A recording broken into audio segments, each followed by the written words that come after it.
nahita ny hafa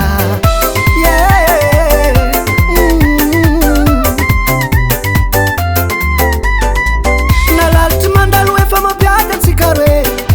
mivolagna hoe izy koa fa misy plombe antsika fa 2022 sagnatria ny vava ladiny lela mbola anjarako amitsomagny zay tianao tiako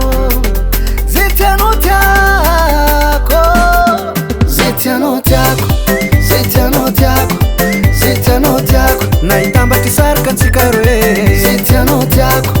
zay tianao tiako zay tianao tiako izy koa tsy fagnaraka samby misorandreny menake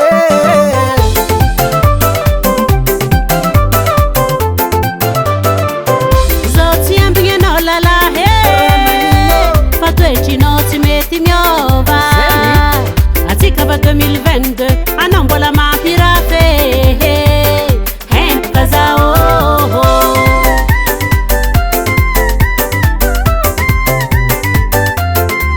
za olo miasa mavelon-tegna na tsisy anao za tsy mihenahena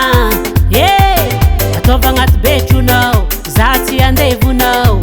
fa tsaratsara io tsy lany babe zay tianao tiako zay tianao tiako zay tianao tiako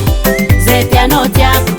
zay tianao tiako nahitambatry saraka antsika roe zay tianao tiako zay tianao tiako zay tianao tiako izy koa tsy fagnaraka samy nisorany reniny menake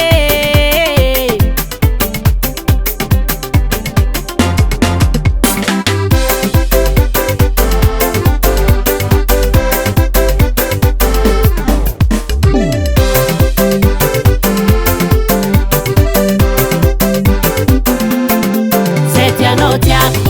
zay tianao tiako